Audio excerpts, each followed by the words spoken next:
Welcome back to Buckets WNBA edition. I am your host, Jim Turvey. We have the playoffs here, so of course we had to have a very special edition. We finally have the WNBA playoffs. We not only have a reunion of Bet She Wins without Mary, sorry Mary, but three of the Bet She Wins folks. We have two of them in the same place. So joining me, if you're watching this on an amazing shared desk that is very wobbly and will probably shake the camera, hopefully not too much for you guys, but joining me, two of my favorite human beings alive, Danny Barlavi, Calvin Wetzel, from Danny's apartment where Calvin's about to cat sit. How is it going? Thanks for coming on. I knew it had to be you two for a playoff preview. Are you as excited as I am? So excited. I'm so excited to have the three of us together and to be hanging out with Danny. This is a blast. I've been looking forward to this. Yeah, no, it feels like a family reunion here. This is the first time all season that we've done a pod all together. Obviously, both of us have been on Buckets a couple of times, but it's nice to be doing this all together. And yeah, I'm so psyched for the playoffs. I feel like even with seeding implications, I just have kind of gotten bored of the last leg of the regular season. So I'm excited for there to be just some real high stakes basketball, real high level. 100%. Basketball. I feel like talked about this last episode. I agree with you 100%, Danny. It didn't quite, I'd say the end of this W season wasn't quite as fiery and amazing as it could have been, but we now have some amazing matchups. I think the first round will be solid. I think after that, the second, the semis and the finals are going to be absolutely amazing. There's so much to cover. I want to go through stuff quick, but we did have to do one throwback to our Bet She Wins days and do a win of the week. So, Danny, do you want to bat lead off here for people who aren't aware? This was stolen originally from Danielle Alvari on her awesome show. I believe it was Bet the W. It's been a while since it's been on, so I can't remember the exact. I think it was Bet the W. That's where right. basically you just share a life win of the week. We love betting wins, but we also love life wins. So, Danny, what was your win of the week? There's so much to choose from, honestly. I feel like my cup is runneth over lately. My cup runneth over, however you say that expression. I'm obviously super happy to have Calvin here. Calvin came up to Chicago to hang out with me because he's picking up my cat, Odin, to watch him for 8 weeks basically while I hang out in Europe.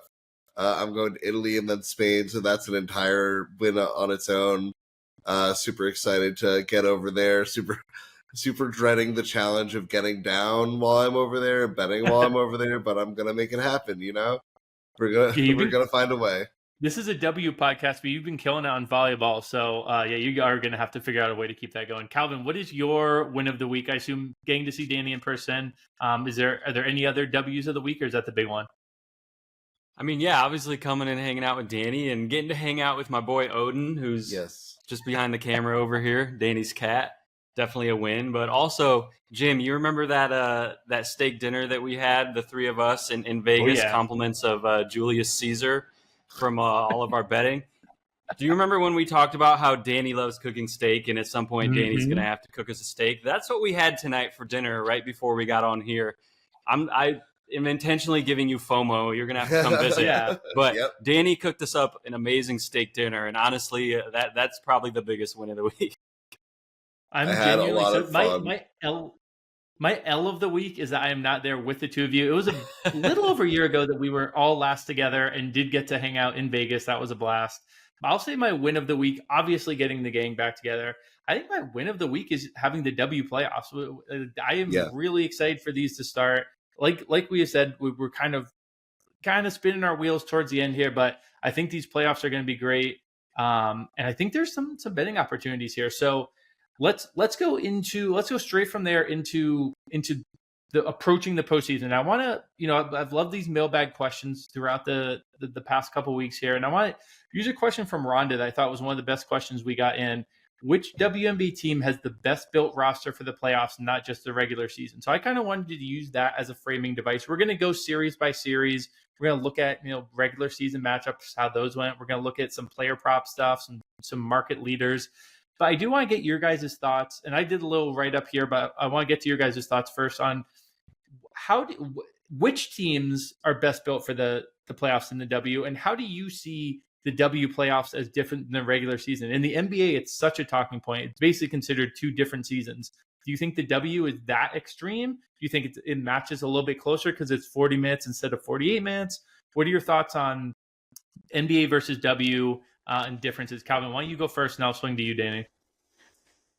I definitely think it's closer than the NBA in terms of the regular season and the playoffs. And part of that is just the number of games, and like you said, 40 minutes. But yeah, I do think, I mean, we've seen it this year in the regular season. We increased games over the last few years, and this year we did it again up to 44. And we've seen it start to creep a little bit closer to the NBA in terms of load management and injuries and things like that in the regular season, which is part of the difference is that some teams kind of chill, and like if a star is 70%, they're just not going to go in the regular season, and in the playoffs they are.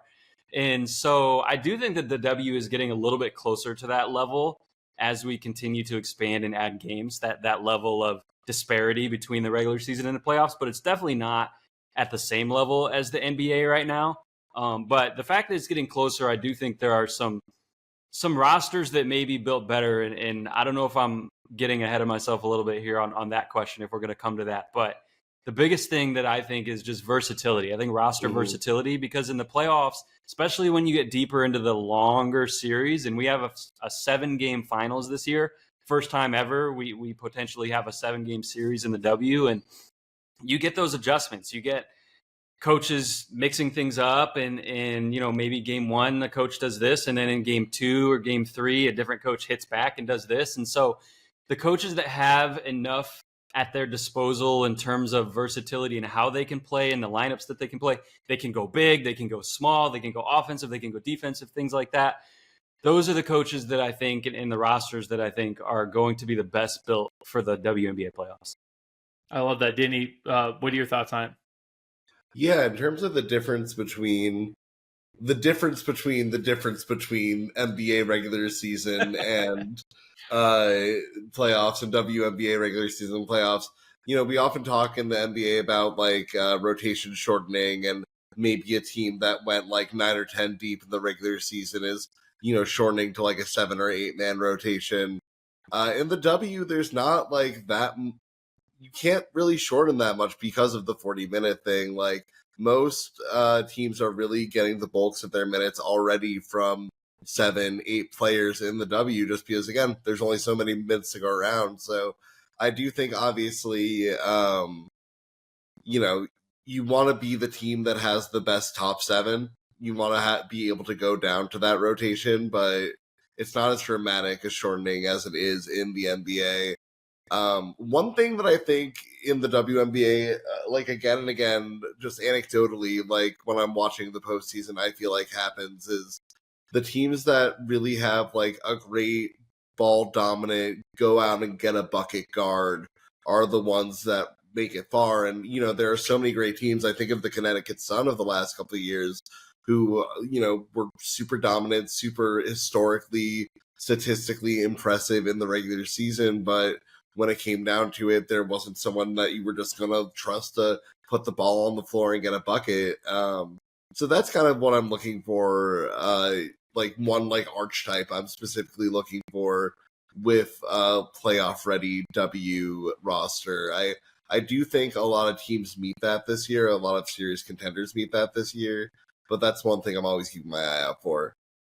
Yeah, you actually transitioned me really well. So what I did when I heard this question is I tried to look for a couple of factors I thought were key, and then which teams kind of did well in those factors. So the factors I came up with was, and Danny, this is what you just said, can score and shoot in crunch time. I think that is massive. I think that is true for any basketball league that you're looking at. When defense gets more intense, when whistles get swallowed, it's a lot different to score and a lot different to shoot. There's more physicality, there's nerves, all of that. The two teams there that check that box for me, Lynx and Aces. Now, Liberty not being there, we can talk about. There'll be other ones where they pop up, but those are the two teams to me that I thought can really score and shoot in crunch time. Experience, I think experience together. So I think teams like Mercury and Storm have a playoff experience, but not together, whereas teams like the Aces, Liberty, and Lynx really excel at having that experience together.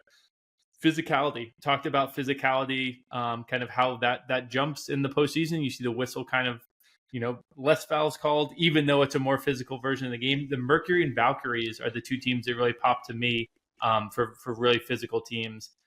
tight rotation that you guys both touched on that. I think the Mercury and Aces really benefit from that, and potentially even the Seattle Storm. They're kind of a funky team because they've only been playing 7 at times down the stretch. So how much shorter can it get? But I think that was what they needed to get to the postseason. So I think even that tightening of the rotation is something that helps them. Then I had, the matchup ability. I just tossed in there because Calvin's 100% right. That probably should have been higher in the ranks. That's a huge, huge factor. I think the Lynx and the Dream, we haven't mentioned the Dream yet. I think the Dream and the Liberty are teams that are really good in terms of matchup ability. And then finally, luck. And honestly, luck is huge. Luck we won't know until we see, how the ball bounces a few times, if someone rolls an ankle, stuff like that. The only thing we do know right now is kind of how the bracket breaks. And I think the bracket broke really nice for the Aces, Dream, and Storm. You have the Mercury, Liberty, and Lynx on one side as 3 of the biggest title contenders. And then the other side, it looks a little bit more open. So what I did there is I kind of, this is very bad back of the napkin math and not at all, handicapping, but I thought I had a little fun with this. So I looked at who did the best in those categories. The Aces appeared 4 times, the Lynx 3 times, the Mercury were there 2 times, the Storm were there 2 times, the Liberty, Dream. So I do think the Aces are a team that does really well. If you look at this, they've won 16 straight to end the season. They have the 3rd longest, I think now tied for 2nd longest win streak in WNBA history. All the top 4 teams won it. We have been on this podcast all year not being high on the Aces. Have written them off at every turn. Don't have Asia Wilson MVP tickets. Don't have Aces title futures. I'm not going to chase and bet the Aces to win the title right now. You can get like plus 350. But I think if you drop me into today and I had no bets before, I think the Aces are the team that would catch my eye at the number they have right now. All that being said, I think it's pretty well priced, but with the Aces maybe being the slight value on the board, which is, again, this is not a team that I've been on all season. So this is not like a prior that's being, pushed through here. I just have been really impressed. We'll talk a little bit more about them when we do the team breakdowns, but do you guys have any thoughts on all the stuff that I just rambled, thinking about teams specifically, Aces specifically, and some of those factors I highlighted? Yeah, no, I'm also very high on the Aces coming into the playoffs. I think, the cliche is always like about the team that gets hot at the right moment, right? And that, the Aces have been that emblematically. They've embodied that idea.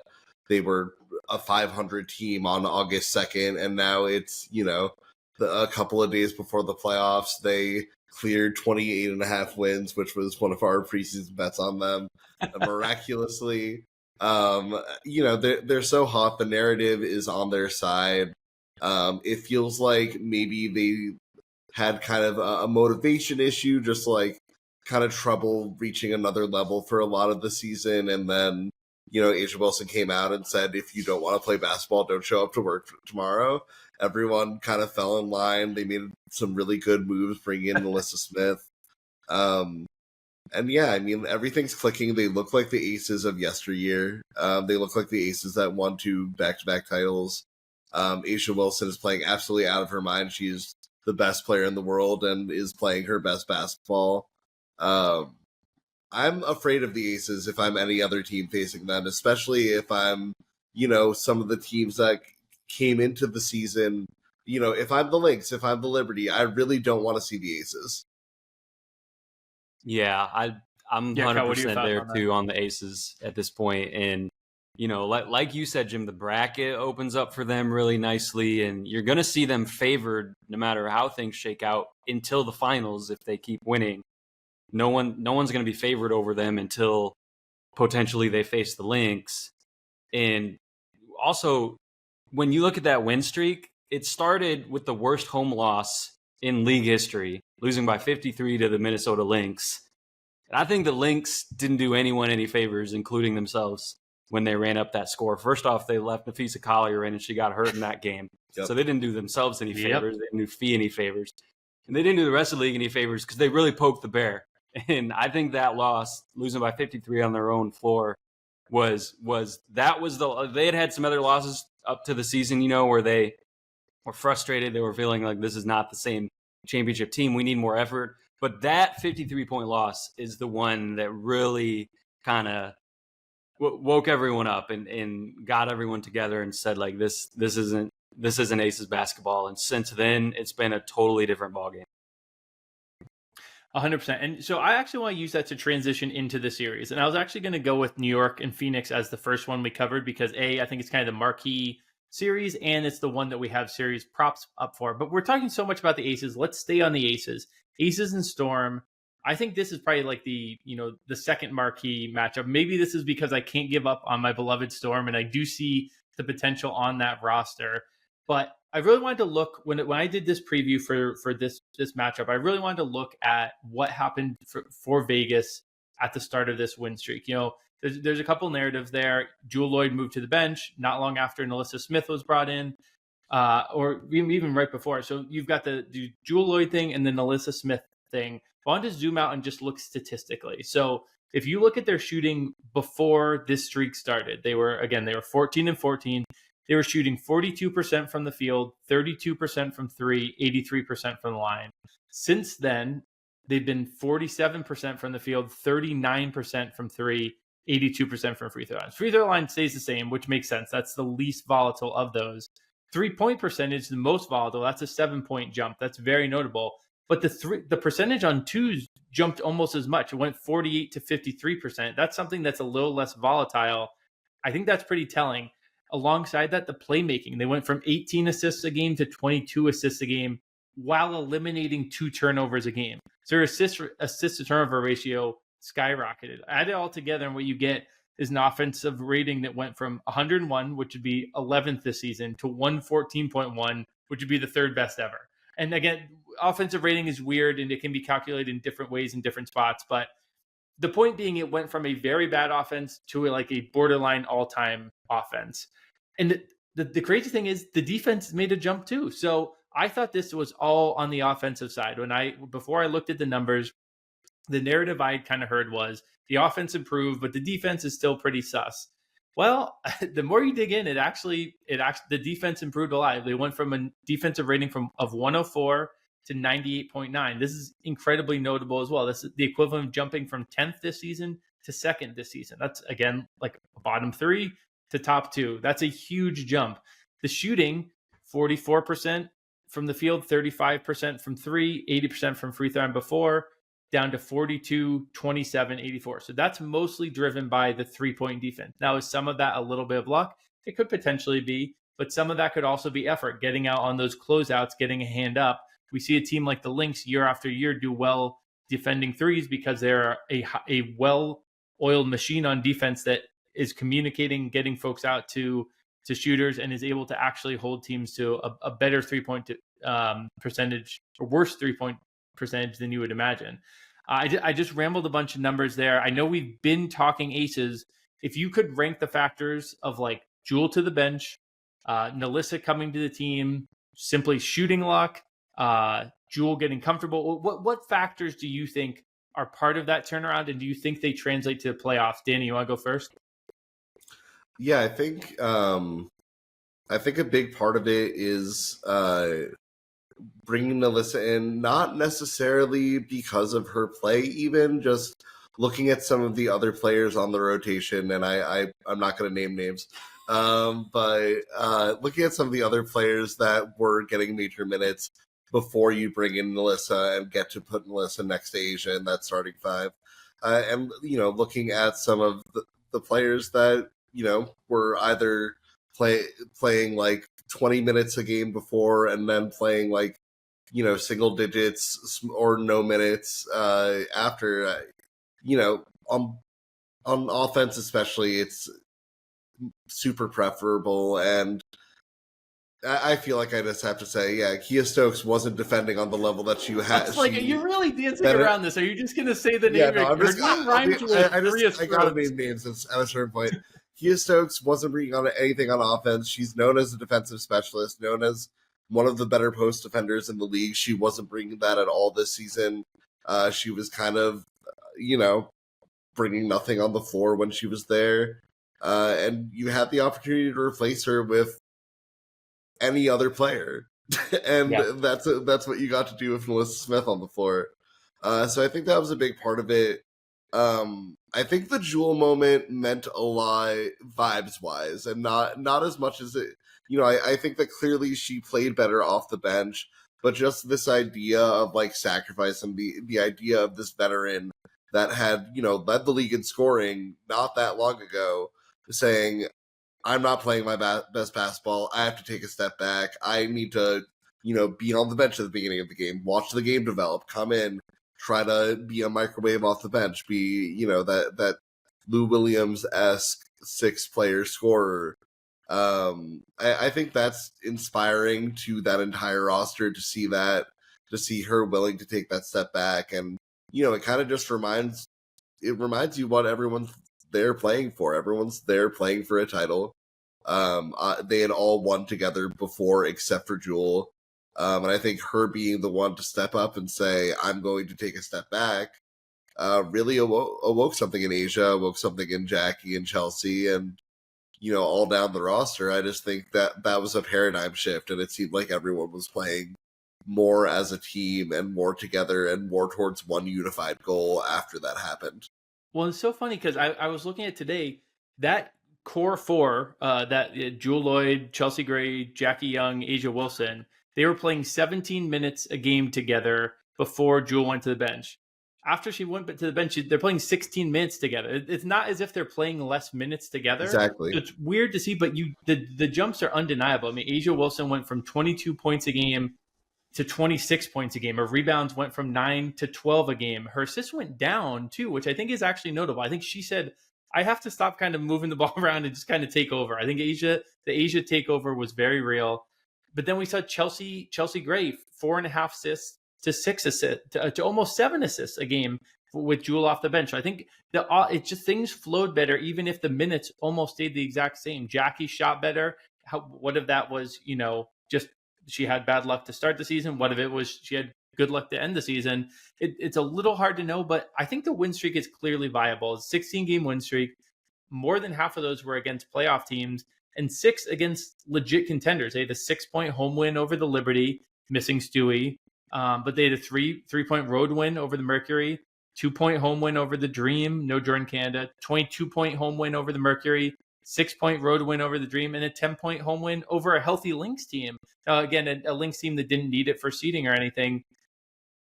But I think you have to say it's pretty legitimate. But Calvin, to circle back, how would you rank those factors? And maybe more importantly, because we covered that to a degree, do you think those factors translate into the postseason and still will be motivating issues when you get to the postseason? Something like, playing hard, which seems like it was part of what jumped the Aces up. Well, now everyone's playing hard. Do they have that extra level, or have they kind of peaked in that they kind of reached the playoff level during the regular season?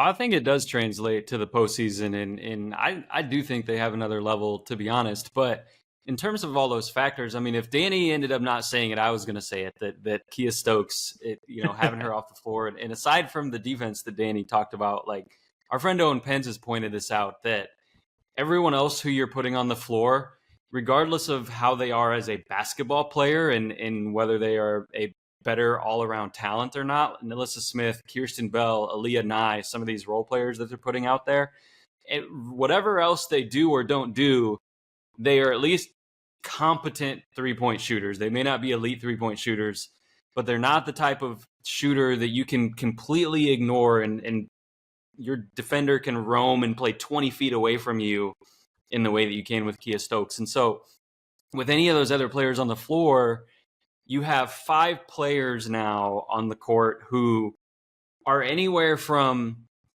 probably average to mediocre at worst to legitimately very good shooters. You don't have any complete non-factors from the perimeter anymore. And that just changes things for a defense trying to guard you.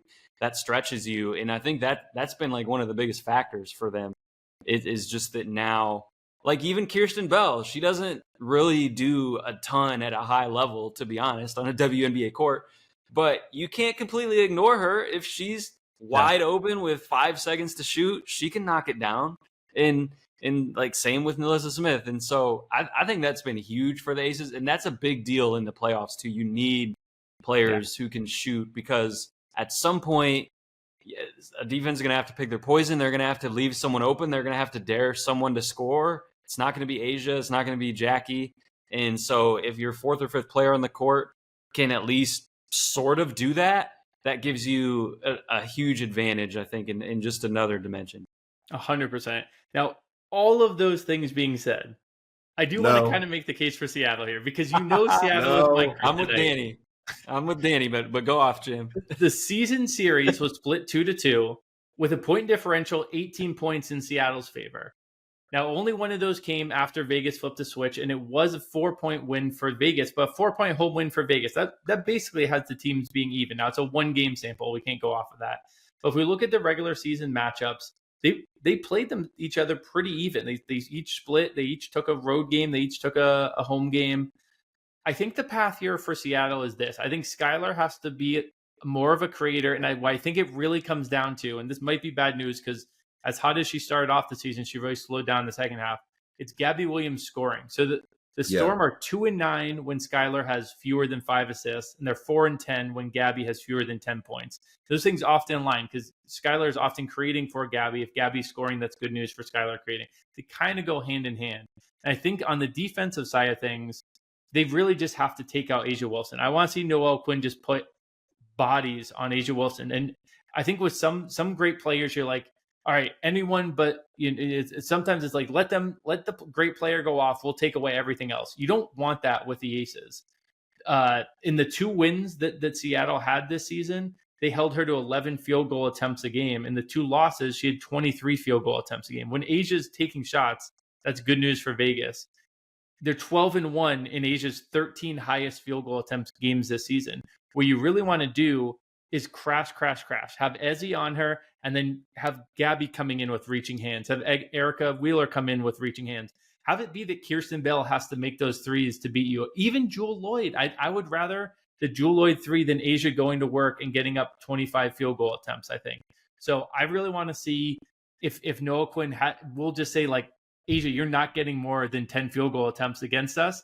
And I think if they do that, it's going to at least be interesting. That Seattle crowd will be awesome. It will be really hard to take 2 out of 3. But so I meant to lead with this, but the market price right now is Aces minus 450, Storm plus 310. If you want to just look at the like over under on how many games it will be, it is 2 games is minus 145. So the Storm just to win a game is plus 120. I think with the Storm, you kind of have to shoot the moon. Like I'd almost rather bet them to win the title because I like the second round matchup. You can get them like a plus 4,500 to win the title. I don't think they can get all the way there. But the Seattle team has the talent level of these other teams. There's just a lot of questions in terms of like, can it all come together? Am I fully on Seattle Island here? I'm probably not going to bet it. But are you at all vaguely intrigued? Do you think there's a game plan out there that can beat the Aces, Calvin? No, I'm not intrigued. Not at all. Yeah. Honestly, good answer. I was going to say, I look at what they have on paper. I look at, they have Nneka Ogwumike, who's an all-time great. They have Skylar Diggins, who's an all-time great. Gabby Williams is one of my favorite, rising players of WNBA. There was like a solid stretch where she looked like she was the most improved player in the league. She isn't. I just don't see it. I feel like the vibes are so rancid in Seattle, and I feel like after last year with everything going down the locker room and the Jewel exit being messy, it felt like they needed like a vibe reset, and for the first half of the season, it felt like they had it. It felt like they were cooking. It felt like everyone was playing well together, meshing well together, and something's off. And it's been better in the last week and a half, 2 weeks. And, they closed the season pretty strong relative to where they were at, mid-August. But still, it seems like, and I hate to reduce everything to vibes because it seems so casual and stuff, but it's important. It's important to have a sense of emotionally where these teams are. And the Aces are in such a joyous place, and they are so happy to be good again, and they're bringing that energy into it. And Seattle just barely scraped and clawed into the playoffs, and you could say that's going to be motivating for them. They worked so hard just to get here, but they've got to be exhausted is another thing. And Skylar Diggins is an incredible player. She is a hard ass off the court. And, I can see it being kind of difficult right now to come out. And, there's a lot of emotions in that locker room, I think. And that could be a good thing. That could be a bad thing. They're extremely volatile. I kind of want no part of it. And I think there are more paths to them crashing and burning and, letting two games get away from them in the first half and then, getting resigned and frustrated. I see that happening much more easily than them mustering, a win on the road against the Aces right now. That's very fair. And we had this exact matchup last year, and I bet the Storm, and I regret it. So I don't think I'll be betting them. We have this exact matchup every year. We've had this exact matchup for the last 5 years in 4 of the playoffs, I think. And the last time the Storm did well was when they had Sue Bird and won the championship. Yeah, that's true. Sue Bird ain't walking through that door. Okay, let's really quick. We're going to have series leader stuff, and I'm gonna post stuff, and I'll try and give longer explanations because I was hoping they would be out. It looks like they are not out yet. I think this is one of the most boring series leader market series. So let's fly through these because to me, it's points is obviously Asia, rebounds is pretty obviously Asia. There's one name I could talk myself into. Assists, I think, is probably going to be heavy Skylar favorite. I certainly lean Skylar. Probably be Skylar as a favorite with Chelsea and Jackie behind her. And then threes, I have some thoughts on. Do you guys have any thoughts on points, rebounds, or assists? No. Points and rebounds, yeah, it's pretty cut and dry. I mean, we'll see what the odds are, but Asia's going to be pretty heavily favored, as she should be. And I'm not sure there would be anyone who they're going to give us long enough that I would really be intrigued by in those markets. I may be intrigued by Chelsea Gray assists. I could, depending on what number we get for that. You could talk me into that. Can I throw one name at you for rebounds? I think will be a very long shot. I don't think this is a series for her. I had this in my notes, didn't get around to it. I don't think this is a Dominique Malanga series, but that's where I thought you were going. She had an amazing game against the Aces and listen, Asia, the first half of the year wasn't doing all that well on the glass.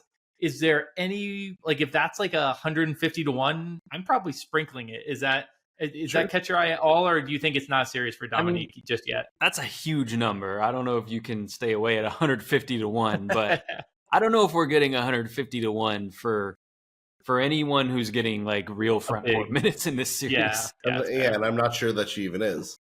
And she might not get true. We'll see how much Noelle trusts her. She's a teenager playing her first playoffs, Exactly.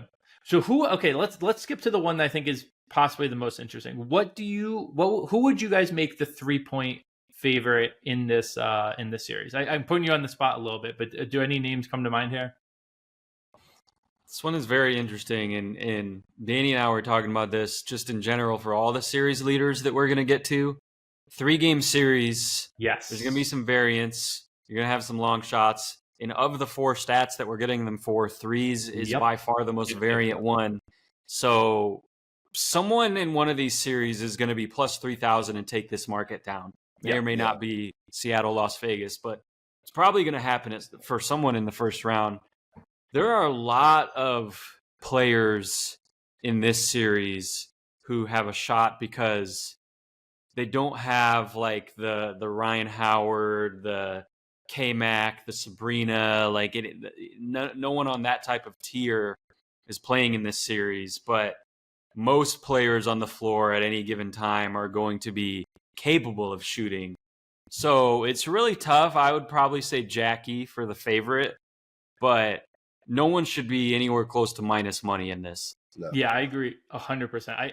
I think you're right. I think they will keep this pretty flat. If Jewel is the favorite, I might look to fade Jewel, and I might sprinkle Jackie, who I think probably should be, and might even sprinkle Erica Wheeler as well, because I like Wheeler a lot. Yeah, I think this is an interesting Alyssa Smith series. I think she's pretty viable against what's usually Seattle has 2 bigs on the court with their lineup. So I think Alyssa's pretty viable, and that might cut into Jewel's minutes a little bit. Again, like you said, these could be 2-game series. We could be looking at a 2-game sample. So I think sprinkling some long shots, especially in threes, which is by far the most, chaotic of these, is always going to be a good idea. We're running behind, so I'm going to move us along to the next series. I'm gonna quickly tell you guys, NFL season is officially here. I know Danny wanted to do this part, but I'm keeping it on over here. And to get the most out of the award-winning Action Network app, you will need to be an Action Pro subscriber, because only Pro subscribers get real-time pick alerts from experts like Brandon, Anderson, Stuckey, myself, and our entire Action Network team. Plus, you can access our pro projections powered by Sean Kerner and predictive analytics team. Had a good night on football tonight. Followed a few of those picks, and love to see those coming through. To celebrate football's return, we got a special offer. Just go to actionnetwork.com/pro. Get $20 off the annual price with the promo code Buckets20. Don't miss out on the best bets at the best prices. Visit actionnetwork.com/pro. Use the promo code Buckets20. Get $20 off a year of Action Pro. All right, let's jump right into what I said was originally going to be the first one we talked about. I think the marquee matchup of the first round, 4 versus 5, a team that I don't think many people thought was going to be the 5 seed, even 3/4 of the way through the season, but really stumbled down the stretch. It's the New York Liberty going to Phoenix. This is a home series for Phoenix. Now, the Liberty will get at least one home game. I'm a little surprised by this series line. Now, it sounds like maybe you all are not as surprised, but right now it's the Liberty -210, again, as the road team in the series, with the Mercury +175. I will say this is one I don't feel like I have a great feel for, but I'm a little surprised that the Mercury are this big a number, despite being the home team in this series. Before we get to kind of regular season matchups, there's not a ton to take away there. Before we get to rotation stuff, all that, what are your 10,000 foot view of the series, Calvin? I'm with you. I think there's value on the Mercury, and yes, the Liberty are finally fully healthy for the first time basically all year. I mean, they were healthy when they started out 9-0, but they didn't have Emma yet. So we were talking the other day, the last 2 games are the first time all season that you've seen Sabrina Cloud, Emma, Stewie, JJ all on the court in the same game. Wait, but pause real quick. We literally didn't see it last game. Now, did we see it tonight? I was flipping around stuff and didn't see. Did I don't know what Sandy's doing. I thought the only reason you would play these final 2 games is to get to see those 5 together. Did the 5 actually play together tonight? I actually didn't see either. Let me rephrase. Suited up in the same game. Yeah. On the floor or bench. in uniform. Wearing a uniform on the same night.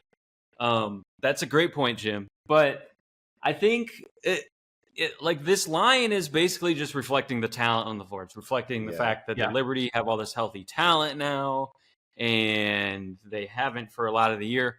But it's not really as easy as that, just to take this collection of talent and have them mesh right away, have them gel when they haven't really played together all year.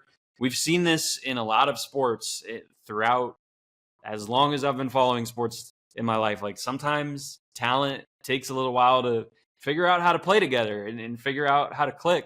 And I don't know if the Liberty have had enough time yet for that. Yeah. And the Mercury dealt with their own injuries, obviously, for much of the season, but they've been pretty healthy for a while now down the stretch. Shout out Nate Tibbetts, who made sure of that, because he never overextends his stars minutes-wise. And I think that's going to be a big advantage for them, too, is I think the Mercury are about as fresh. Maybe the Lynx, because they clinched so early and they've been resting people. But outside of the Lynx, Mercury are probably as fresh as any team in the league right now. And they're playing well. Again, they're home in 2 of these 3 games.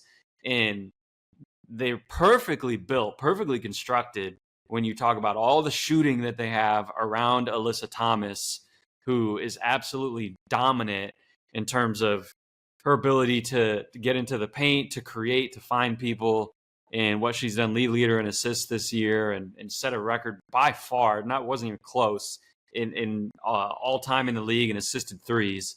So to me, I don't understand why this is close to plus 200. I'm with you, Jim. I think the Mercury get it at least one, at minimum, and I could easily see them taking this series. They don't even have to win in New York to do it. Danny, can you rank for me the top 6 players in this series as you would rank them? I'm curious what your ranking would be. Again, I'm putting you on the spot here, but the top 6. Go top 6 deep here. I was gonna say top 2. So if I said top 2, who would you say? Okay, top 2 is interesting. I think that I think that just given what we've seen this year, number 1 is Alyssa Thomas. I agree. And number 2 is really hard. Yeah. I agree. Number 2 is super hard. And I think there's an argument that it's Kalia Copper. I think you could argue for a lot of people. You really say Jonquel Jones. Yeah, I think that you could argue Stewie, I think you could argue Sabrina. It really could go a lot of ways, but I think the kind of pivotal thing is that Alyssa Thomas is the best player. I don't think Stewie is at that level anymore. Now, Stewie has played better down the stretch, but Sabrina's really struggled, and it's hard to know if Sabrina's fully healthy. That's the other thing. I was reading Em Adler's preview. She wrote up a bunch of these that unfortunately didn't pan out, but Phoenix, New York did pan out. Talking about how she thought New York kind of walks through this series if they're fully healthy. And I agree and disagree. I don't think they walk through, but I do think they win the series if they're fully healthy and clicking. I don't think they're fully healthy, and I don't think they're clicking. It just doesn't seem like it's fully there for New York right now. Vibes are bad. The vibes are low. I'm gonna be the vibes person again. Vibes are bad. They're frustrated. And like it's weird because for New York, I almost wonder if that's a positive.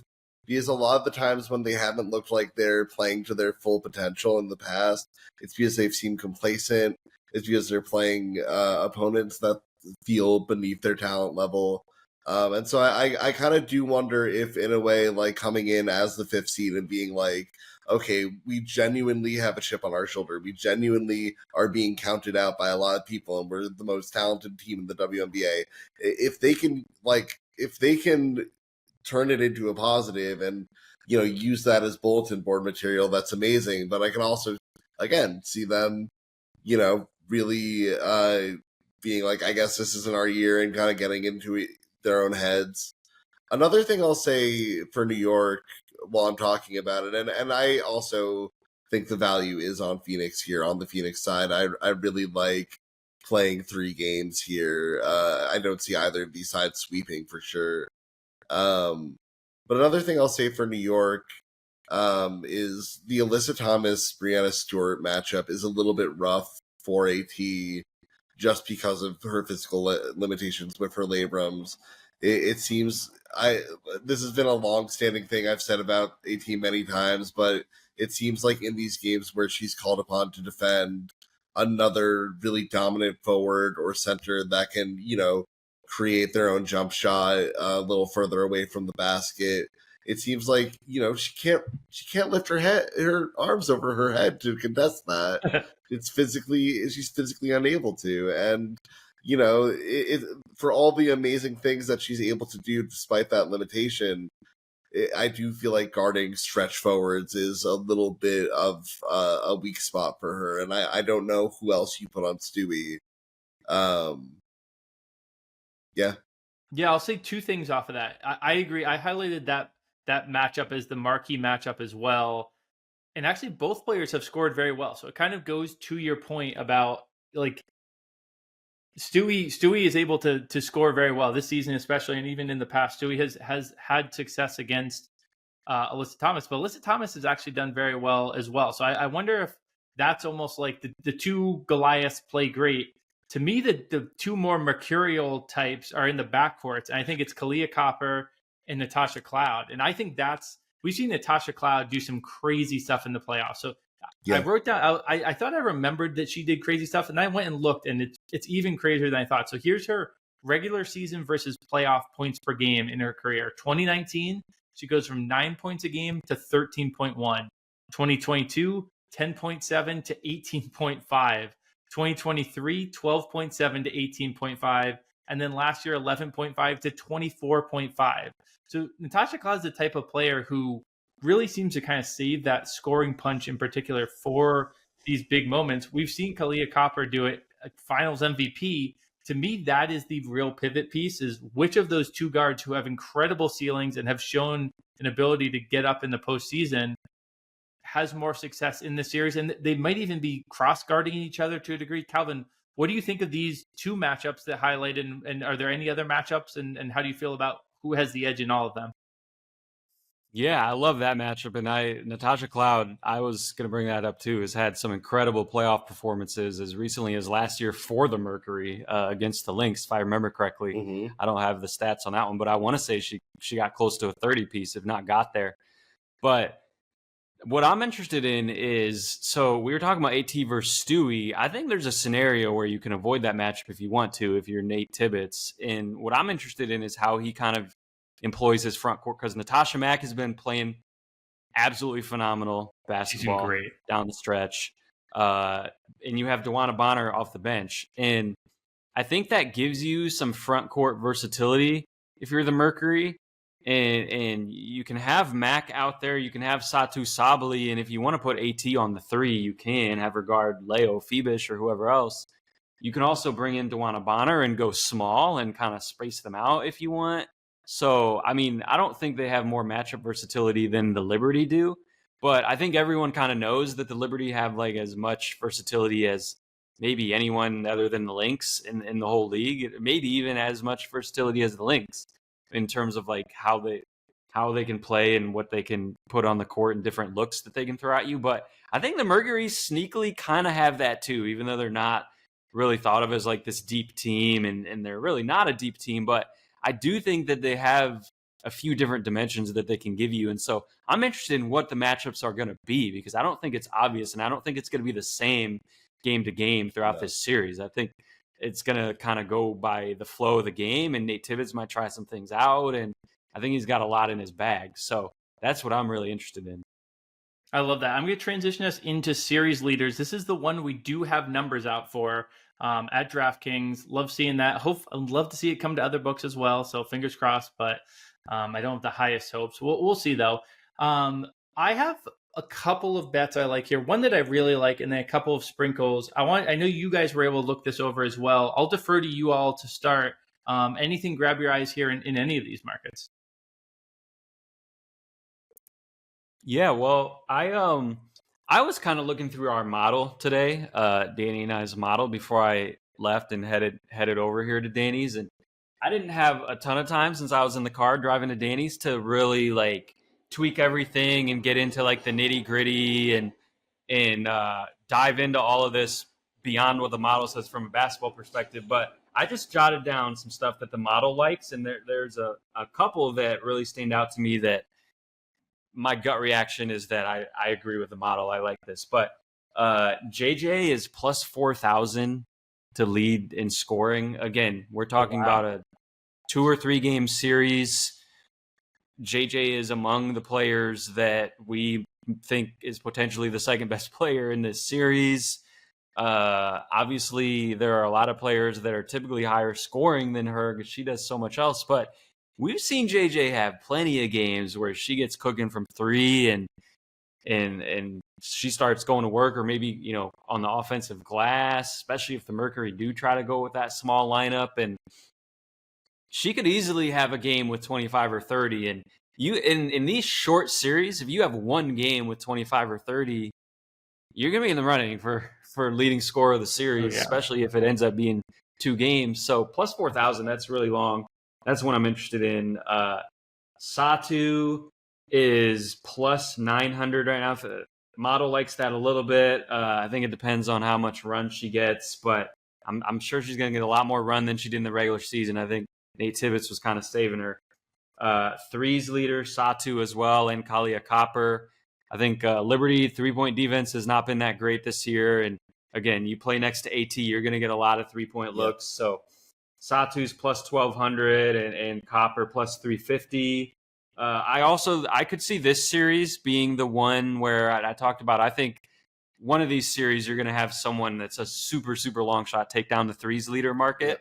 You have Marine Johannes and Kennedy Burke sitting at plus 2,500. Wouldn't be shocked if one of those two takes this market down, because again, all it takes is one hot game. You go 5 for 8, you know, and someone like Marine can easily come in and do that. Most of them off of one leg. So mildly intrigued by that. Model has a small edge on Marine as well. And then Natasha Mack, this is one I'm interested in from the standpoint of the model likes this more than anything, more than any of these bets. Has her at like plus 600. They have her at plus 1,400 for rebound leader. I don't think the edge is that big because, again, I think Nate Tibbetts could mix up the rotations in the playoffs, and I don't know if Natasha Mack is going to get as much playoff run as she did in the regular season. I think the big three are going to get more run, and players like her might get less. So I'm a little bit cautious to go as big as that implies on that one, just because of potential minutes questions, and do we see the small lineup with DeWanna Bonner and things like that. But I think you have to put a sprinkle on it at plus 1,400. I think there's a shot for her to take it down, and you don't even need it to be a 10% shot at that number. So I'm pretty intrigued by that one as well, at least for like one of your promo bets sitting around or something like that. I love that. Dan, I know you are working off of the same model. Do you have any quick thoughts on that? And I'll give the one that Calvin mentioned that I like, and that will move us along. Yeah, I honestly didn't dig as deep in the model as Calvin did. I knew he had that covered, so I kind of wanted to just take a step back, look at the line, see what jumped out to me as a basketball mind, which I like to pretend that I am.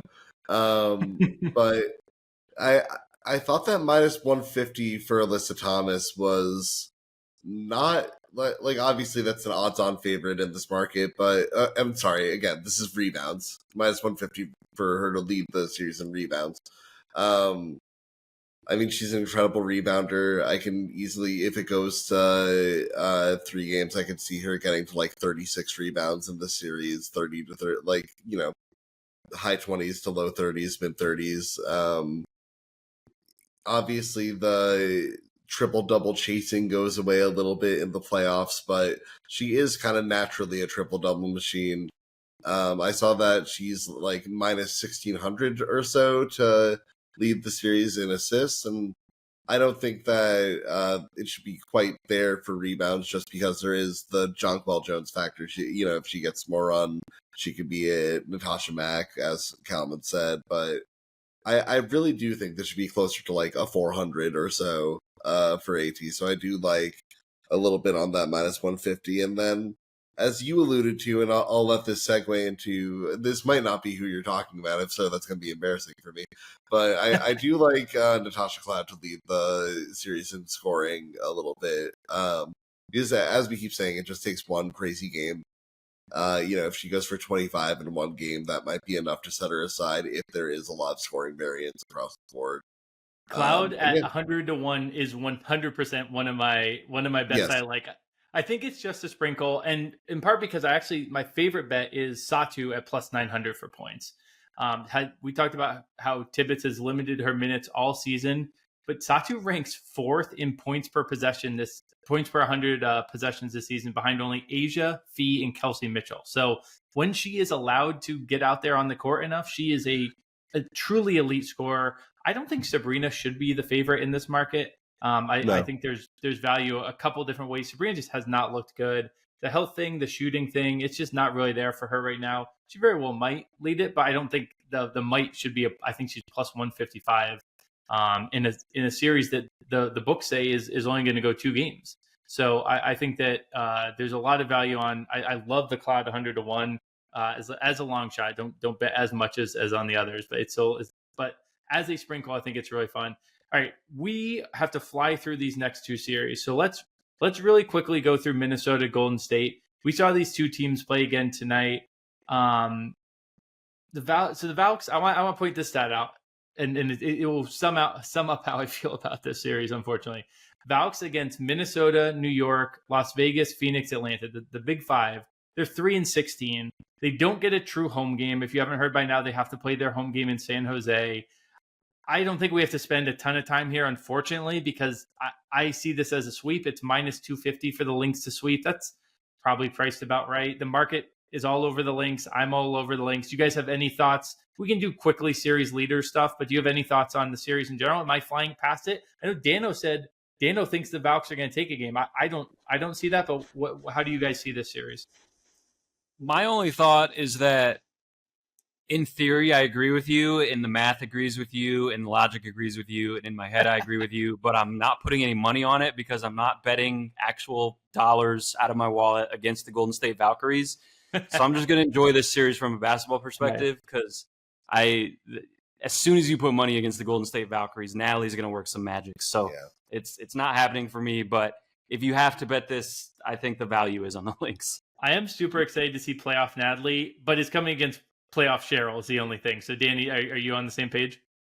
Yeah, I am on the same page. I am honestly a little bit tempted by that minus 250 for the Lynx. I just, especially they're not winning in Minnesota, and it's so unfair to the Valkyries that San Jose is 2 hours away. Bummer. It's an hour and 40 minutes away by car with no traffic, and you hope for their fans that some of them will make it out, and I'm sure some of them will, but it's not going to be the full ball hall experience. They've been so much better at home than on the road this year too, and they're missing two of their veterans. We talked a little bit about what makes a good playoff team at the beginning of this, and you do need veteran leadership. You need players that have been there before on the court, guiding you through things, keeping you calm. Tiffany Hayes and Kayla Thornton both would have been fucking amazing in that. Sorry, both would have been amazing in that role. I'm not sure if we can curse on this podcast. You're in the clear. You're in the clear. Okay. Yeah, I think that's going to hurt them more than anything else that's going to hurt them more in the playoffs than it has all season. They've been missing KT for a while at this point. They've been missing Tiff for a while. For a lot of the season, they were missing Tiff, and it's really going to be felt in the playoffs. So yeah, I mean, everything points towards the Lynx. Calvin is so right that feeding the Valkyries has been a disaster every time. Here's what I will say on this series before we move on real quick. We've talked about this throughout the season, I think, off air, and I keep forgetting to do it. The Valkyries are a very alt-line team. They allow a lot of threes. They shoot a lot of threes. Tonight, they went 2 for 37 or whatever it was. They were terrible from 3. They got blown out by the Lynx. When they are hitting and when they are playing well, they pull these crazy upsets. When they're not, they get run out of the gym. And so if you have to bet this series, I almost would rather bet game to game, like plus 1,000 for Lynx to win by 25 or something. Or like if you want to bet the Valkyries, just bet the money line. Don't even worry about the spread. That's the direction that I would be going in these games. Yeah, I love it. Surprisingly, for a series that I'm trying to get through quickly, I actually have a lot of thoughts on series leaders. We don't even have these out yet. Let me rattle off my thoughts because I dug into this. I don't think you guys had as much a chance to. And then just quickly tell me your thoughts on what I say here. But for the points market, again, I'm approaching this one. I think this is going to be a 2-game series. So I really think that this actually could be some value here on the board. Some long shots. I mean, Burton is kind of the obvious one. I think Janelle Salon could be pretty interesting for a couple of these. I'm thinking points and threes potentially. Her minutes dipped in the middle of the season, but she's back to about 34 minutes a game. She absolutely chucks too. She the last game before tonight, I didn't get to look at tonight's box score, but she took 15 field goal attempts, or she had 15 points on 14 field goal attempts the last game against Minnesota before tonight. The Kate Martin thing kind of feels like a trap. I think she's going to be the more obvious name, and I think Janelle Salon's the one you actually want for points and threes. For rebounds, I think Jess Shepard should be the favorite. I think the bench will get to play because I think these games will be kind of blowouts. She had 13 in a game against them recently. There's no fee in that game, of course. But I think Jess Shepard against one of the worst rebounding teams in the league could put up some really big numbers, even from a bench roll, and will probably be a decently long number. And then on assists, I think Burton and Courtney Williams should be the favorites. But if they aren't somehow, especially Burton, she really came on to that playmaker role. It's funny, I'm finding a lot of Valkyries in a series where I don't like them all that much. But to be honest, I think the Lynx are going to be able to get away with playing Fee 30 minutes a game, Courtney Williams 28 minutes a game, while the Valkyries are going to be pushing Burton to like 36 minutes a game. So it might be one of these series where some of the leaders come from the losing team, ironically. But do you guys have any thoughts on those leader bets there? Yeah, no, I think that what you're saying about leaders coming from the losing team makes sense, and kind of linked into that, I think that there's also a good chance that leaders could come off of the Lynx bench. And you mentioned Shepard. I believe she also had another double-digit rebounding game against the Valks tonight. Oh, nice. With Fee out there, so that's a credit to that. I really like Natisha Heidemann to lead in scoring right now. She's so hot right now. She had another really good scoring performance tonight. And yeah, if the Lynx are able to like kind of build a big lead early and coast a little bit more, and she gets a little bit more run, I could easily see her having just, one really great scoring game. And as we keep saying, that's all it takes. And it only also, even in a more competitive game, it only takes one game where Courtney Williams doesn't look 100% for Cheryl to say, okay, let's see what Natisha's doing. And we've seen that a bunch of times where their minutes will kind of flip if Natisha has a hot hand. So, I assume we'll get long odds on that. I'm hoping we get at least high thousands. She'll be on the court if it's a blowout. Yes.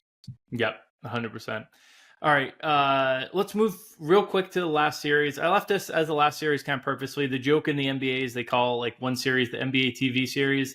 That series always seems to have Atlanta. Unfortunately, it once again this is the WNBA TV series, and it once again has Atlanta. It's the Fever versus the Dream. I summed up the last series with a stat about the Valkyries against good teams. I think I'll sum up this by before and after Caitlin Clark. Now, they were 12-10 before the Caitlin injury, season-ending injury, and they're 12-10 after. But if you look at net rating, the Fever just aren't the same team. They're plus 6.9 before, plus 2.1 now. Atlanta's just a really good team, and they do things that Indiana. They're good at limiting things Indiana needs. The points off turnovers, Indiana thrives on. Atlanta's great at limiting those. Atlanta's a great defensive rebounding team. Indiana's the best team in terms of second chance points. I'm going to be looking at unders here. I don't even have a ton of takeaways other than I just kind of think Atlanta's going to win 2 grimy, gross games. Do you guys have more thoughts than me? We can spend a little bit of time here if you have more thoughts. I don't want to do this series too short shrift, but to me, this was kind of the dud of the 4. I mean, I agree in general. I'm excited for it because I enjoy Smesco ball, and yes. So it's, to me, it doesn't matter what else happens. That's not going to be boring for me. And actually, the first game is on ABC, so apparently they're not giving it the NBA TV treatment. We forgot that. I don't know if that was part of some contract when they thought Caitlin Clark was going to be playing or what happened there. But in general, yeah, I mean, in terms of betting this, I agree. Both teams take away 3, especially Atlanta. Like you said, they kind of take away what Indiana's good at. And I don't know. I don't really have a lot of thoughts betting on it, to be honest. Dan, you have any quick thoughts? I'll probably take a glance at Atlanta sweep. I'm not sure if I'll end up playing it, but I gotta look at it with the model. I'm scared of fading the Fever in game 2 at Cambridge. I've been in that building, and obviously we all know how rabid the cult around the Indiana Fever is, and I use that word intentionally.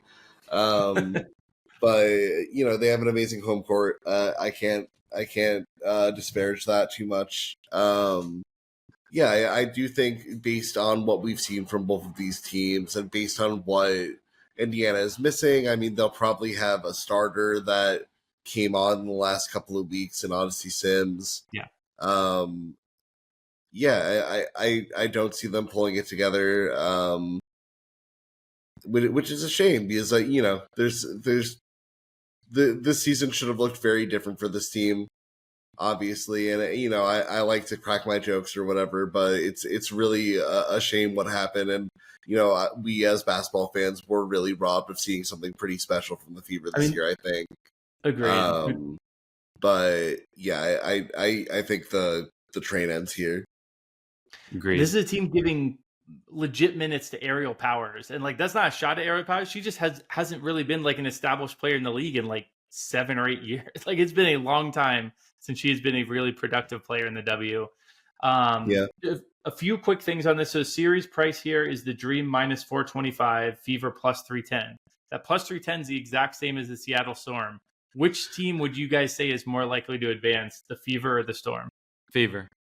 Yeah, I thought you'd say that. I was gonna ask if I can literally do anything else but pick between those two. I was gonna say it a little bit more crudely, but okay. So what's the parlay price for Ace's Dream?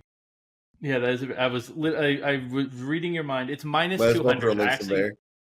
if you throw the Lynx in there, it doesn't do much. It's minus 175. But honestly, I like that. I don't mind that if you're looking for a little abuse. I like that a lot, actually. I kind of love that. I am going to bet it.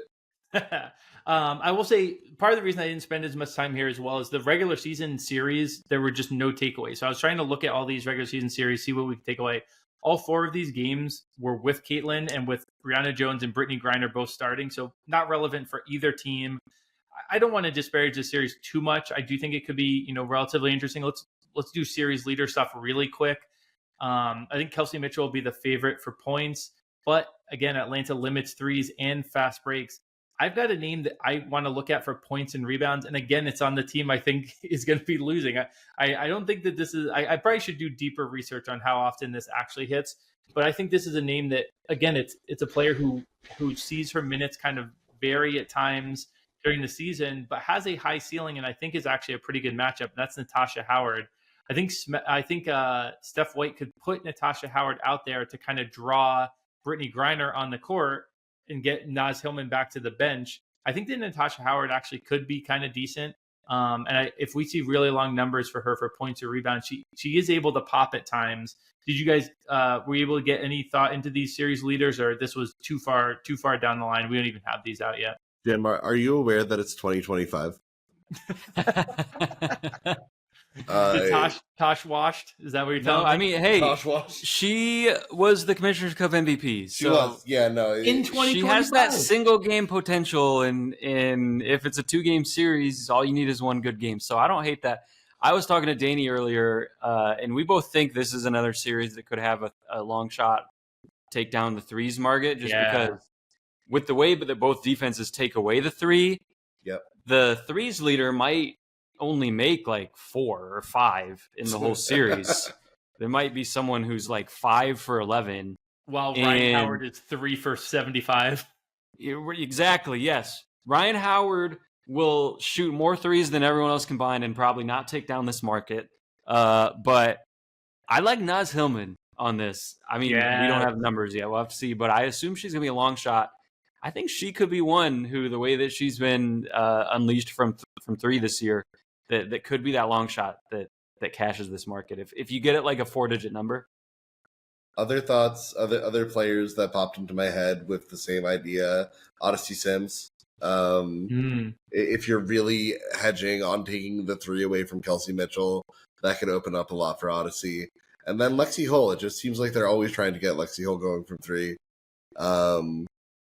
Another losing team series leader projection, but yeah, I think Ryan will be a super heavy favorite. If we get a decent number on Alicia Gray because of that, I would have to look at her for the threes market.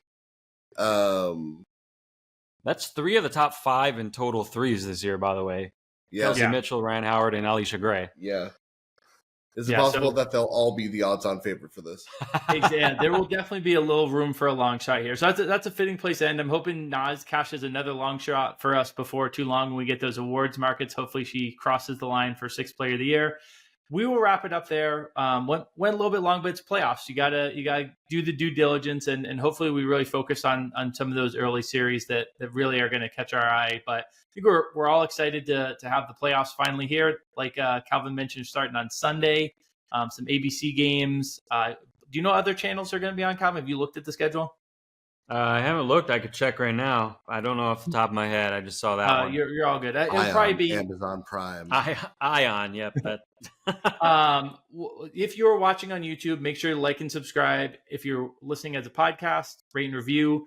Podcast in the Action Network. We're relaunching the favorites. Talked about this last time. But you got Stuckey on there, who you guys already know. But we also got Brandon Kravitz from the Buckets universe over there. And Kendra Middleton made the debut. That was great hearing her over there. So new episodes of the favorites, talking all things NFL, can be every Tuesday, Thursday, and Sunday. So make sure you check that out. My thanks to David Payne doing some audio help with us, getting that set up with this kind of funky setup. It was very fun to have the BSW crew back together. Gifford Gould, YouTube squad over there. Hopefully this isn't too much of a pain to get Calvin and Danny on the same screen over there. Did you get the channels, Calvin? Yeah. Other than that Game 1 fever dream, all of the other Game 1s and Game 2s are on ESPN, and all of the Game 3s, if they happen, will be on ESPN too. So they're all in the ESPN family of networks. Yeah, the whole playoffs is ESPN family. Sweet. All right, Danny, Calvin, thank you so much for coming on. Always a pleasure chatting. And for the three of us, let's get buckets.